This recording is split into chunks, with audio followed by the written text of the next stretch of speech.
नमस्कार, आप देख रहे हैं खबर दोपहर में। हूं प्रीति सिंह। आइए शुरुआत करते हैं मुख्य समाचारों के साथ। पश्चिम बंगाल हिंसा को लेकर चुनाव आयोग से मिला बीजेपी प्रतिनिधिमंडल। कहा आचार संहिता खत्म होने तक तैनात रहें केंद्रीय सुरक्षा बल। स्वतंत्र और निष्पक्ष मतगणना के लिए पश्चिम बंगाल समेत 5 राज्यों में विशेष पर्यवेक्षकों की नियुक्ति की मांग। कई बूथों पर फिर से मतदान की मांग भी दोहराई।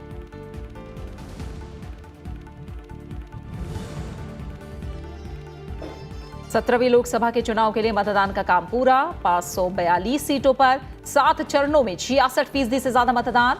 8,049 उम्मीदवारों के राजनीतिक भविष्य ईवीएम में कैद। नतीजों का ऐलान 23 मई को।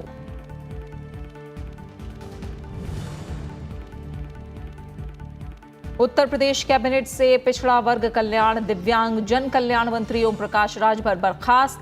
मुख्यमंत्री योगी आदित्यनाथ की सिफारिश को राज्यपाल राम नाईक ने किया मंजूर।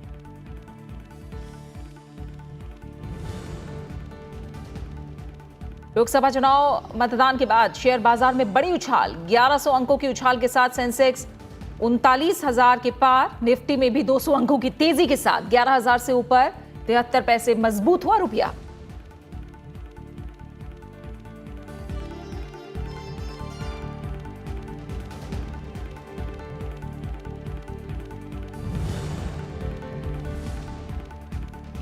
और अमेरिकी राष्ट्रपति ट्रंप की ईरान को कड़ी चेतावनी। कहा अमेरिका के साथ किया युद्ध तो नहीं बचेगा ईरान का नामो निशान। सऊदी अरब ने ताजा हालात पर चर्चा के लिए 30 मई को मक्का में अरब देशों के नेताओं की बुलाई आपात बैठक।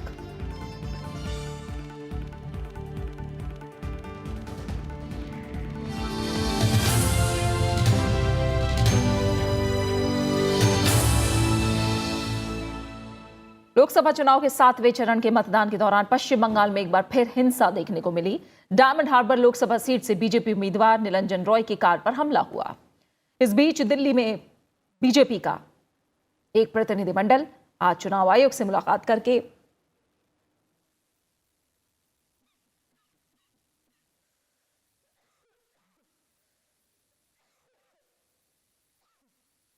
हमने रिक्वेस्ट किया माननीय कमीशन को कि सभी ईवीएम स्ट्रांग रूम्स पे सेंट्रल फोर्सेस बड़े पैमाने पे तैनात करी जाए और काउंटिंग तक और काउंटिंग के बाद भी जब तक मॉडल कोड ऑफ कंडक्ट है तब तक ये फोर्सेस पश्चिम बंगाल में रखी जाएं, जिससे लोगों को वहाँ आश्वस्त किया जा सके कि कोई हिंसा टॉलरेट नहीं की जाएगी, कोई हिंसा की घटना को अलाउ नहीं किया जाएगा।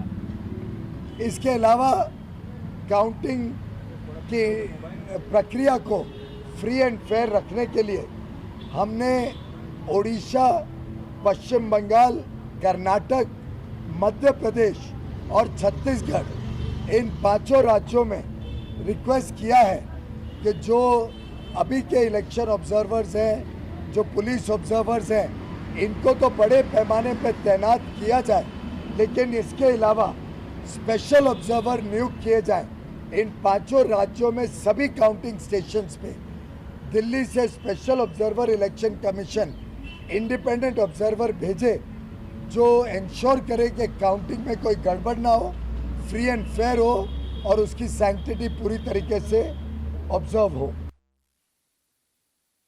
तो पश्चिम बंगाल हिंसा को लेकर चुनाव आयोग से बीजेपी प्रतिनिधिमंडल ने मुलाकात की। वहीं बीजेपी के अलावा वाम दलों और कांग्रेस ने भी पश्चिम बंगाल में हुई चुनावी हिंसा पर चिंता जताई है। बीजेपी ने आखिरी चरण के 9 संसदीय सीटों में से 8 के कई बूथों पर पुनर्मतदान की मांग की है। कांग्रेस और वाम दलों ने भी कई बूथों पर फिर मतदान की मांग की है।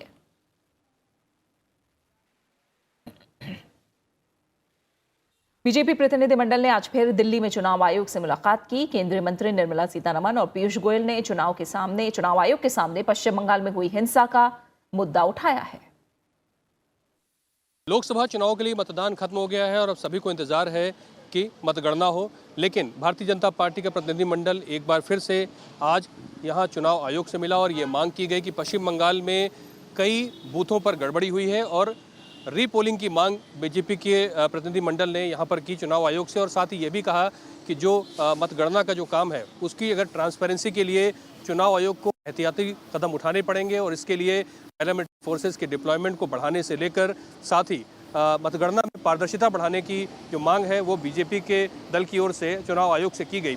इसके साथ साथ भारतीय जनता पार्टी ने ये भी कहा कि 5 राज्य जिसमें कि पश्चिम बंगाल के साथ साथ उड़ीसा, मध्य प्रदेश, राजस्थान और कर्नाटक वो शामिल है, वहाँ भी मतगणना का जो काम है उसमें पारदर्शिता पर चुनाव आयोग को विशेष ध्यान देना चाहिए, क्योंकि वहाँ पर बीजेपी ने गड़बड़ी की आशंका भी जताई है। तो भारतीय जनता पार्टी के प्रतिनिधिमंडल ने यहाँ चुनाव आयोग से ये मुलाकात की है और ये इसके पहले भी कई मुलाकातें पश्चिम बंगाल के मामले पर हो चुकी हैं। तो चुनाव आयोग को इस पर अपना कदम उठाना है। चुनाव आयोग के दफ्तर से कैमरामैन जुनैद इकबाल खान के साथ पंचानन मिश्रा, राज्यसभा टीवी। और लोकसभा चुनाव के 7वें और अंतिम चरण में केंद्र शासित चंडीगढ़ और 7 राज्यों के 59 सीटों पर मतदान के साथ ही 542 सीटों पर मतदान का काम पूरा हो गया। लोकसभा चुनाव के 7 चरणों में 66.65% से ज्यादा मतदान दर्ज किया गया। 7वें और आखिरी चरण में 65% से ज्यादा मतदान दर्ज किया गया। 7 चरण के चुनाव में लोकसभा की 543 सीटों में से 542 सीटों पर मतदान पूरा हो चुका है। तमिलनाडु की वेल्लोर सीट पर मतदान में गड़बड़ी की शिकायतों के मद्देनजर वोटिंग रद्द कर दी गई थी। चुनाव आयोग के मुताबिक अभी वेल्लोर सीट पर मतदान की तिथि तय नहीं की गई है। सभी 7 चरण का चुनाव संपन्न होने के साथ ही चुनाव मैदान में उतरे 8049 उम्मीदवारों की किस्मत का फैसला ईवीएम में कैद हो गया है और अब सबकी नजरें 23 मई को आने वाले नतीजों पर लग गई हैं।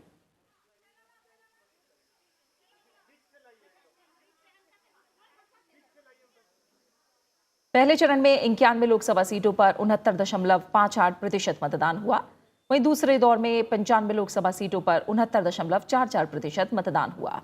इसके बाद प्रत्येक चरण में मत प्रतिशत घटने का सिलसिला 7वें चरण तक जारी रहा। तीसरे चरण में 116 लोकसभा सीटों पर 68.40% मतदान हुआ। चौथे चरण में 71 लोकसभा सीटों पर 65.50% वोटिंग दर्ज की गई। 5वें दौर में 51 लोकसभा सीटों पर 64.16% और छठे चरण में 59 लोकसभा सीटों पर 64.40% मतदान हुआ। वहीं अंतिम चरण में 64.77% मतदान दर्ज किया गया। इस दौर में पंजाब की सभी 13 सीटों पर 65.85% मतदान दर्ज किया गया। उत्तर प्रदेश की 13 सीटों पर 58.01% मतदान हुआ। इस दौर में पश्चिम बंगाल की 9 सीटों पर 76.69% मतदान हुआ। वहीं मध्य प्रदेश की 8 सीटों पर 75.54% वोटिंग हुई, जबकि बिहार की 8 सीटों पर 53.36% लोगों ने अपने मताधिकार का इस्तेमाल किया। हिमाचल प्रदेश की 4 सीटों पर 71.52% वोटिंग हुई, जबकि झारखंड की 3 सीटों पर 71.16% मतदान दर्ज किया गया। केंद्र शासित प्रदेश चंडीगढ़ में 63.57% लोगों ने मताधिकार का इस्तेमाल किया।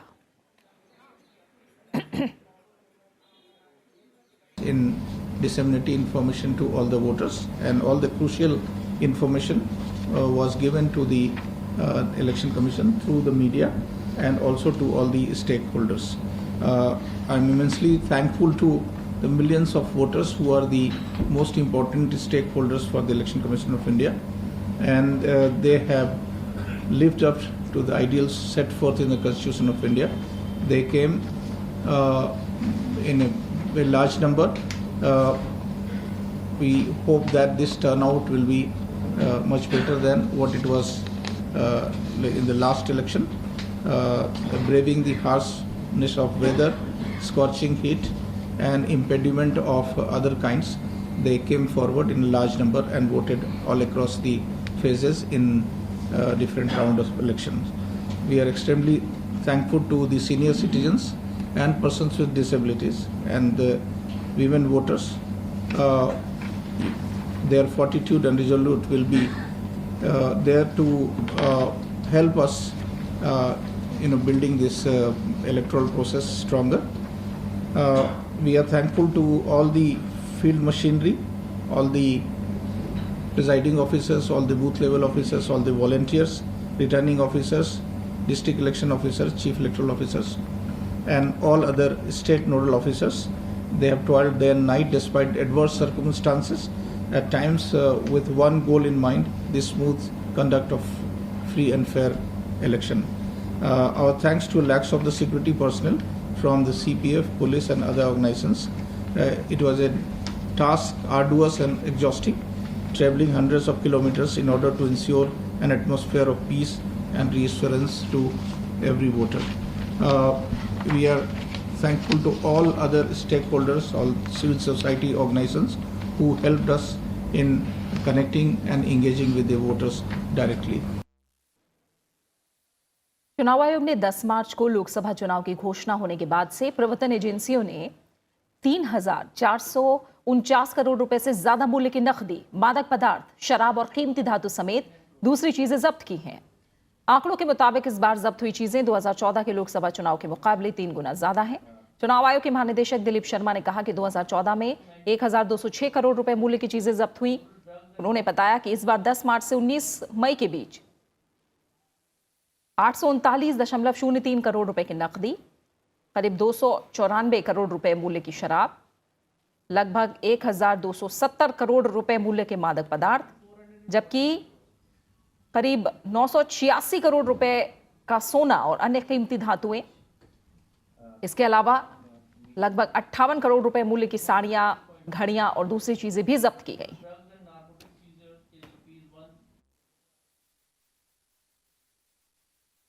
The seizures made by all our enforcement teams starting from the date of announcement till today evening 5 p.m.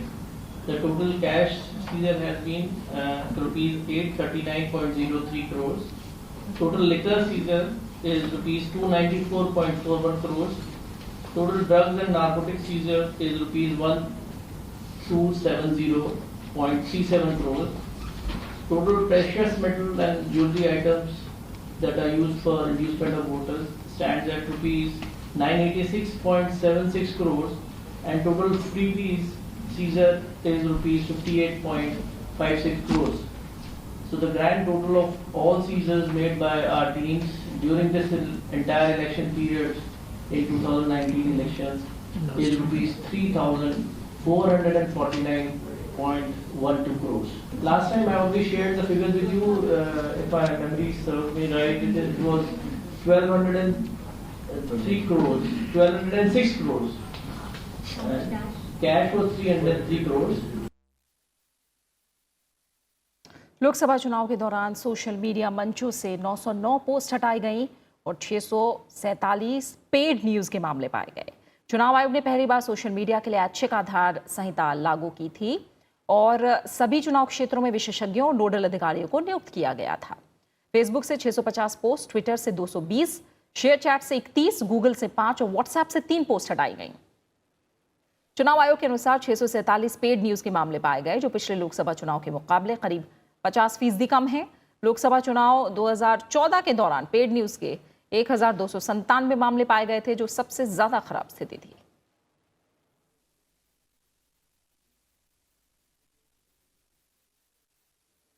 Lok Sabha चुनाव के मतदान खत्म हो चुका है और समाजवादी पार्टी के अध्यक्ष अखिलेश यादव आज बीएसपी प्रमुख मायावती से मिलने उनके घर पहुंचे और मुलाकात की। मुलाकात के दौरान चुनावी मुद्दों पर चर्चा हुई। 23 मई को लोकसभा चुनाव के नतीजे घोषित होने वाले हैं।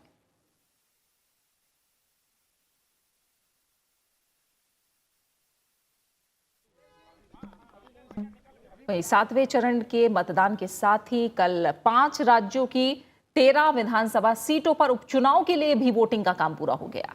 जिन राज्यों में उपचुनाव के लिए मतदान हुआ उनमें पश्चिम बंगाल की 5, तमिलनाडु की 4, कर्नाटक की 2, गोवा और उत्तर प्रदेश की 1-1 विधानसभा सीट शामिल है। तमिलनाडु में 4 विधानसभा सीटों पर भी उपचुनाव के लिए मतदान हुआ। जिन सीटों पर वोटिंग हुई उनमें सोरूर, अरवाकुरिची, ओट्टापीदावरम और तिरुपन्नारम कुंद्रम विधानसभा सीटें शामिल हैं। तमिलनाडु की इन 4 विधानसभा सीटों पर 68% से ज्यादा मतदान हुआ। विधानसभा की इन चारों सीटों पर कुल 63 उम्मीदवार किस्मत आजमा रहे हैं। यहाँ मुख्य मुकाबला AIADMK और DMK के बीच है। इससे पहले 18 विधानसभा सीटों पर उपचुनाव 18 अप्रैल को हो चुका है। ये उपचुनाव तमिलनाडु की राजनीति के लिए काफी अहम है। 234 सदस्यीय विधानसभा में स्पीकर को मिलाकर AIADMK के पास 113 विधायक हैं। सदन में बहुमत के लिए 117 सदस्यों का समर्थन होना जरूरी है। वहीं विपक्षी दल DMK और कांग्रेस के विधायकों की संख्या 97 है, जबकि DMK कांग्रेस की सहयोगी IUML के पास 1 विधायक है।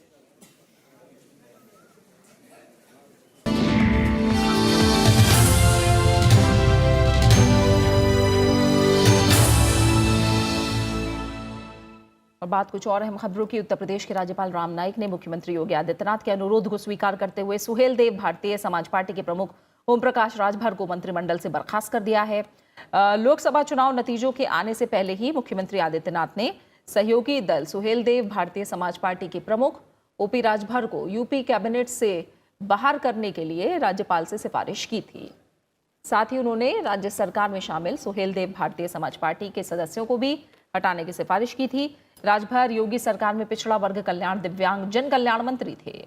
राजभर की सुहेल देव समाज पार्टी ने बीजेपी के साथ मिलकर विधानसभा चुनाव लड़ा था और उसके 4 विधायक भी चुने गए थे।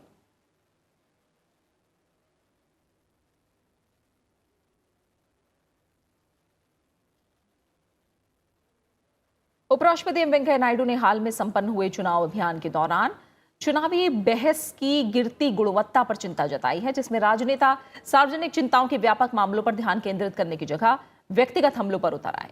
कोस्टारिका में यूनिवर्सिटी फॉर पीस द्वारा हाल ही में उन्हें मानद डॉक्टरेट की उपाधि प्रदान किए जाने के बाद उपराष्ट्रपति को सम्मानित किए जाने के मौके पर आंध्र प्रदेश के गुंटूर में हुए समारोह को संबोधित करते हुए उन्होंने कहा कि राजनेताओं को यह याद रखना चाहिए कि केवल प्रतिद्वंदी है, शत्रु नहीं। इसलिए भाषा की मर्यादा बरकरार रखनी चाहिए। उन्होंने ये भी कहा कि सभी राजनीतिक दलों और प्रेस को भी इस मुद्दे पर गंभीरतापूर्वक विचार करना चाहिए। उपराष्ट्रपति ने जीवन के प्रत्येक क्षेत्र में गिरते मानदंडों पर चिंता व्यक्त की। उन्होंने विधायकों, राजनीतिक दलों, संस्थानों और सार्वजनिक जीवन के व्यक्तियों सहित सभी लोगों से उच्च मानक और मूल्य बनाने रखने की भी अपील की। उन्होंने लोकतंत्र को मजबूत बनाने के लिए लोगों से चरित्र, निष्ठा, व्यवहार और क्षमता के आधार पर अपने प्रतिनिधियों का चयन और निर्वाचन करने को कहा।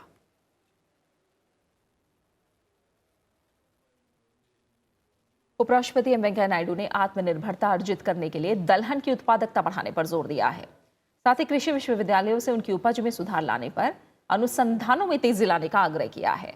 उपराष्ट्रपति ने कल आंध्र प्रदेश के गुंटूर में अखिल भारतीय समन्वित अनुसंधान समूह की वार्षिक समूह बैठक के उद्घाटन सत्र को संबोधित करते हुए कहा कि उच्च उपज वाली रोग और कीटनाशक अनुकूलन बीज किस्मों के उपयोग की जरूरत है। उन्होंने कहा कि फसल उत्पादन तकनीकों में भी सुधार लाने और दलहन उत्पादन के अतिरिक्त अजोत भूमि को लाने की जरूरत है। उपराष्ट्रपति ने कहा कि भारत विश्व में इसका सबसे बड़ा उत्पादक है, जहां क्षेत्र के लिहाज से इसकी हिस्सेदारी 34% और उत्पादन के मामले में 24% है, जिसके बाद म्यांमार, कनाडा, चीन, नाइजीरिया, ब्राजील और ऑस्ट्रेलिया का स्थान आता है। Pulses as well as cereals production is also goes in similar manner. You must focus more on productivity in pulses. The total consumption of various pulses and pulse production in India is about 21 to 22 million tons. India's annual pulse production is about 18.45 million, covering an area of about 33.47 million hectares, majority of which falls under rain-fed, resource-poor and harsh environments frequently prone to drought and other abiotic stress conditions. To meet the demand of pulses, India is at present importing about 4.2 million tons from different countries, including the USA and Russia.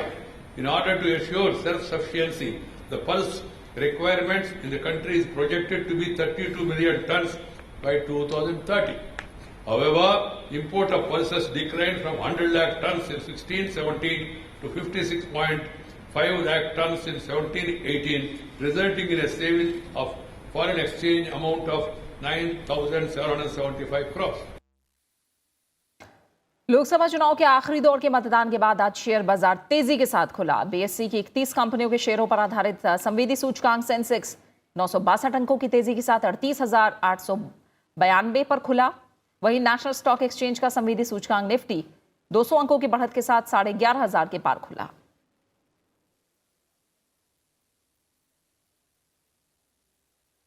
Himachal Pradesh में सीमा सड़क संगठन ने लाहौल स्पीति घाटी तक पहुंचने का प्रवेश द्वार रोहतांग दर्रा खोल दिया है। इससे कुल्लू मनाली क्षेत्र में रह रहे लाहौल निवासियों को राहत मिली है।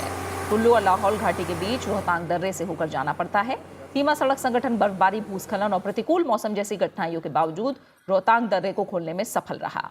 इस बीच जिला प्रशासन ने सुरक्षा कारणों से रोहतांग दर्रे की ओर पर्यटक वाहनों के आवागमन को रोका है।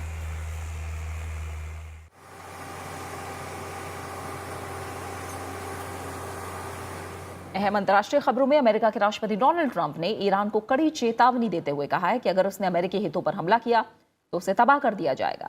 अमेरिका और ईरान के बीच तनाव चरम पर है और ऐसे में ट्रंप के इस बयान से स्थिति और गंभीर हो सकती है। वॉशिंगटन और तेहरान के बीच तनाव चरम पर है। अमेरिका ने कैरियर ग्रुप और B-52 बॉम्बर को खाड़ी में तैनात कर दिया है।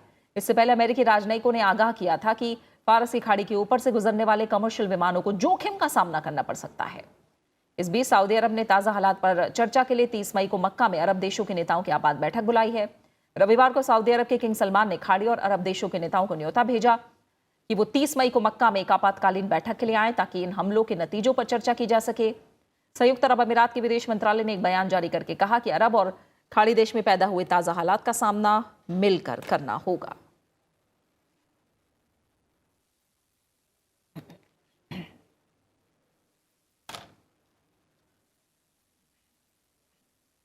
स्विट्जरलैंड की जनता ने कल बंदूकों के संबंध में देश के कानूनों में कड़ाई लाने और यूरोपीय संघ के साथ अपने संबंधों को बेहतर बनाए रखने के पक्ष में मतदान किया। जनमत संग्रह के अंतिम परिणाम के अनुसार 63.7% लोगों ने स्विस बंदूक कानूनों में बदलाव करने के पक्ष में वोट डाला। ज्यादातर लोगों ने बंदूक कानून में बदलाव के पक्ष में वोट डाला, लेकिन स्विट्जरलैंड के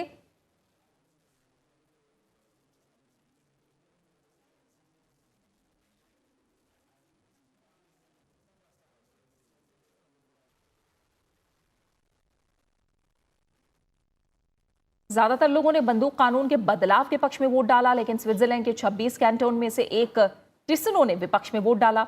यूरोपीय संघ ने अपने साथ संबंधों को बेहतर बनाए रखने की शर्त के रूप में स्विट्जरलैंड से बंदूक कानून में बदलाव करने को कहा था। देश में इसका खासा विरोध हुआ क्योंकि देश में बंदूक रखना बहुत आम बात है और ज्यादातर लोग बंदूकें रखना पसंद करते हैं। स्विट्जरलैंड में बंदूकों के पक्षधर लोगों ने इतनी बड़ी संख्या में हस्ताक्षर जमा कर लिया कि देश को प्रत्यक्ष लोकतंत्र नियम के तहत जनमत संग्रह कराना पड़ा।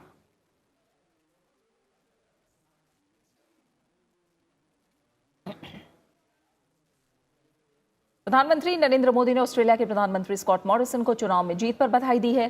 प्रधानमंत्री नरेंद्र मोदी ने मॉरिसन के गतिशील नेतृत्व में ऑस्ट्रेलिया की प्रगति की कामना की है। उन्होंने कहा कि एक महत्वपूर्ण भागीदार के रूप में वो दोनों देशों के बीच संबंध और बढ़ाने के लिए मिलकर काम करने को उत्सुक हैं।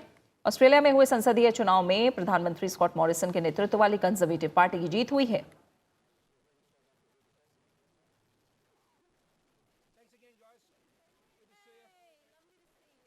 बात खेलों की करें तो इंडिया ओपन अंतर्राष्ट्रीय मुक्केबाजी टूर्नामेंट का दूसरा संस्करण आज से गुवाहाटी में शुरू हो रहा है।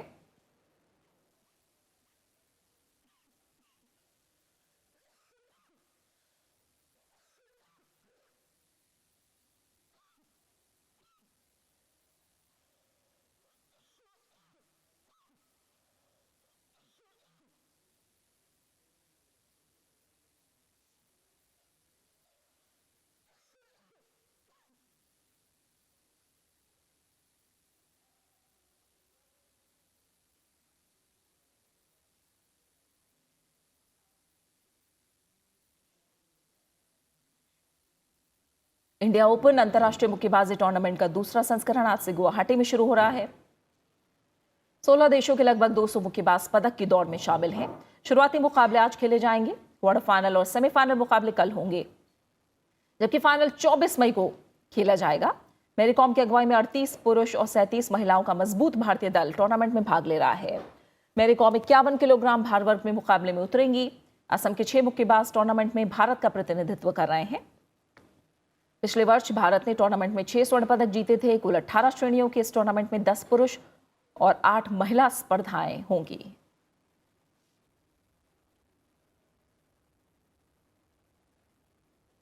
और इसी के साथ फिलहाल खबर दोपहर में इतना ही। नमस्कार।